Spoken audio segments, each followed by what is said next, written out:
체했다고 오시는 경우가 많아요. 근데 이게 예. 심장병이 말이죠. 체한 것 같았고. 그래서 제가 그 몇 번 놀래가지고 병원에 간 적이 있었어요. 예. 수술하시고. 수술하고 난 다음에 네. 나는 심장에 통증이 있어서 수술한 게 아니라 뭔가 기분이 안 좋아서 병원에 갔더니 심근경색이라 그래서 수술을 했는데 꼭 이게 뭐 얹힌 것 같아요. 더부룩하고요. 네, 속이. 네. 예, 그건 선생님. 제가 뭐 지난번에도 한번 말씀을 드렸지만 이 심장은 위에다가 혈액을 굉장히 많이 공급을 해야 되는데요. 만약에 이제 음식 같은 것들이 위에 정체가 되면 위가 움직이라고 심장은 무리해서 혈액을 전부 다 위에다가 보내게 되거든요.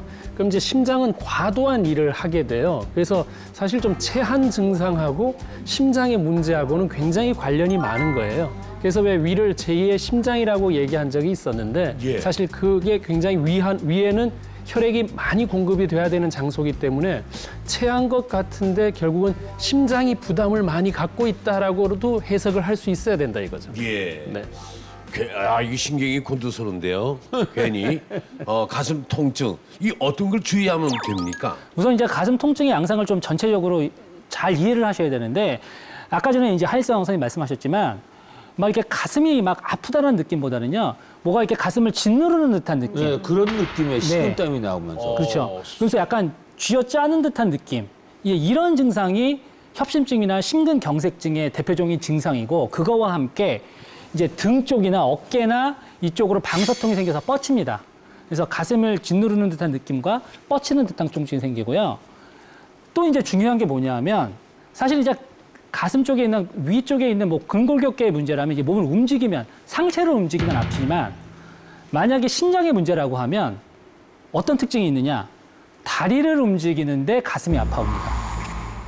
대표적인 게 걷는데 가슴이 답답하고 가슴이 아파온다라고 하면 이것은 협심증이나 심근경색의 위험 가능성이 아주 높다라는 거죠. 제가 실제로 이제 대학병원에 응급실에서 근무할 때 있었던 일인데 80 넘으신 할머님이 이제 응급실로 오셨어요. 그 할머님이 이제 처음에 오셨을 때 증상은 소화가 안 된다고 오셨어요. 또 하필이면 그때 처음 봤던 의사가 경험이 없는 인턴이었어요. 그래서 이제 할머니 말을 그대로 믿은 거죠. 할머니가 그냥 배가 아프다고 하니까. 그래서 간단한 검사하고 정상이니까 집에 가셨던 거예요. 그런데 이 할머니도 천운이 있으셨는지 서너 시간 후에 다시 그 보호자들, 아이들을 끌고 다시 오신 거예요, 병원에. 아하. 좋아지지 않는다. 나는 계속 불편하다. 이게 뭐가 걸릴 수 있겠다라고 해서 그냥 경험상으로 심전도를 한번 찍어본 거예요. 네. 그랬더니 거기서 심근경색이 나오고 바로 치료해서 정말 운이 좋게 사셨던 분이 있거든요.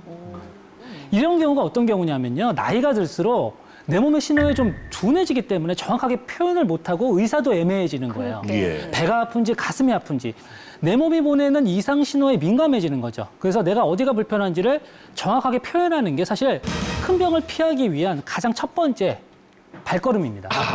그런 방법이 있습니까? 여러분, 우리 몸도 오래 쓰다 보면은 여기저기 삐거덕 되긴 마련입니다. 네. 예.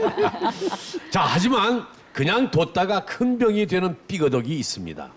자꾸만 어디가 아픈 분들 지금부터 주의 깊게 들어주십시오. 예, 그렇습니다. 이제 어디가 아픈 통증이 생기면 뭐 물론 병원에 오시는 게 맞겠죠. 하지만 이제 통증에도 종류에 따라서 아주 심각한 통증이 있고 상대적으로 덜 심각한 통증이 있습니다. 그래서 무시해도 되는 통증이 있지만 무시했다가는 정말 어마어마한 결과를 일으키는 통증이 있는데요. 뭐 예를 들다 보면 뭐 약간의 퇴행성 관절염, 약간의 허리 디스크 같은 경우는요, 사실 정말 뭐 일상생활이 힘들 정도가 아니라고 하면 네. 이거를 가지고 너무 병원에 찾아다니시면서 뭐 치료받고 뭐 수술을 해야 되느냐 이러시는 게 오히려 건강을 악화시킬 수도 있습니다, 사실. 그럼 뭐 즐기라는 거예요? 그렇죠. 일정 부분은 어느 정도는 즐기는 게 도움이 될 수도 있습니다.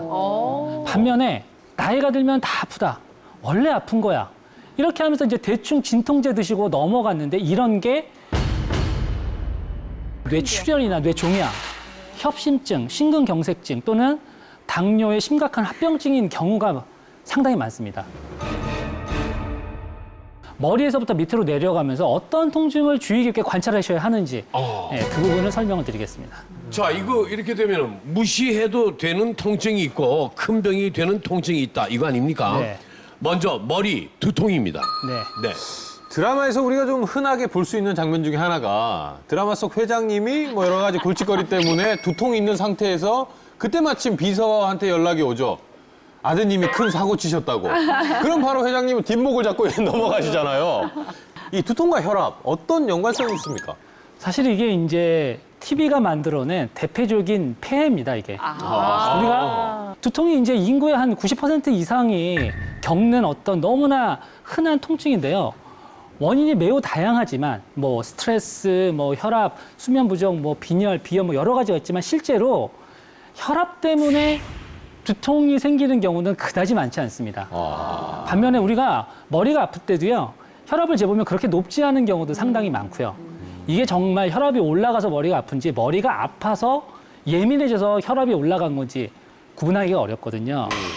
그렇다면 따로 이게 있다고. 두통의 가장 흔한 원인은 어디에서 찾을 수 있을까요? 두통이 생긴다. 내가 자꾸 두통이 생긴다라고 하면 제일 먼저 봐야 할 나의 몸의 부위가 바로 목입니다.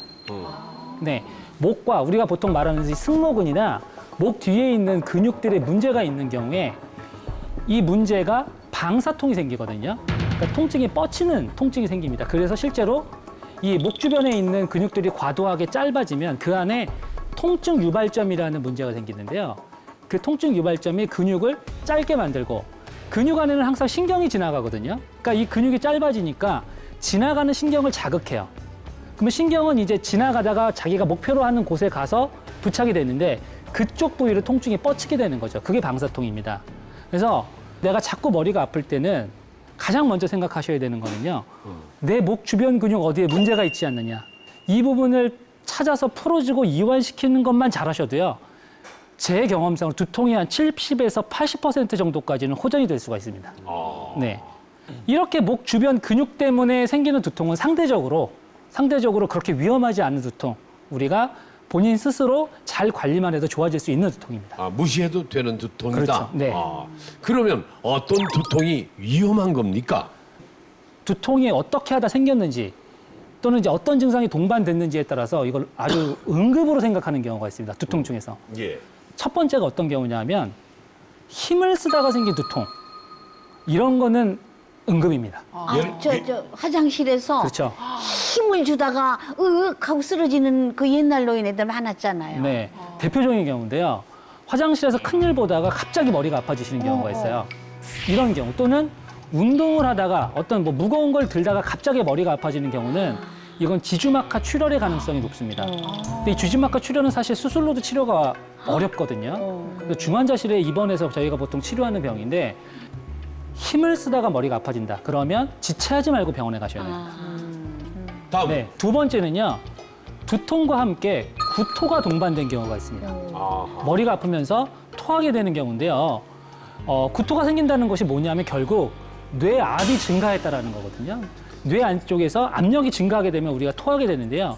이런 경우는 뭐 예를 들면 뇌 수막염이나 또는 뇌 종양, 뇌 출혈 이런 거에 가능성이 있습니다. 네, 마지막 세 번째로는요. 머리가 아프면서 한쪽 얼굴 또는 한쪽으로 팔다리가 마비되는 경우에 이런 경우에는 뇌경색 또는 뇌출혈을 의미하는 두통이기 때문에 이런 경우도 정말 지체하지 않고 바로 병원에 가셔야 돼요. 얼른 가야 되겠네. 네. 이야, 자, 신동기 원장님. 두통도 그 사람마다 조금씩 다르는데요. 누구는 뭐 편두통이 심하고 또 누구는 정해진 시간만 되면 두통이 온다고 하고 저는 술을 못 마시면 두통이 옵니다. 예? 위험한 두통을 구별하는 방법이 있습니까? 예, 네 가지 정도를 꼭 구별을 하셔야 되는데요. 첫 번째는 두통이 왔는데 진통제를 드셨는데도 점점 증가하는 통증이 있습니다. 예. 이 경우 위험합니다.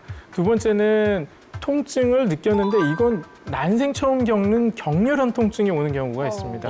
이 경우도 조심하셔야 되고요. 예. 세 번째는 이제 경련이나 근육 경련이나 마비가 오는 경우들이 있죠. 그리고 네 번째는 이제 고열이 나면서 목을 조금도 앞뒤로 굽히지 못하고 돌리지 못하는 경우들이 있습니다. 예, 이런 경우에는 뇌에 이상이 오는 게 거의 맞다고 보셔야 됩니다. 그래서 빨리 응급 처치를 받으셔야만 합니다. 아, 이거 무서운데요. 무시하면 목숨을 잃을 수도 있는 통증. 다음은 어디입니까? 사실 이제 많은 분들이요 가장 무시하기 쉬운 통증이 있습니다. 바로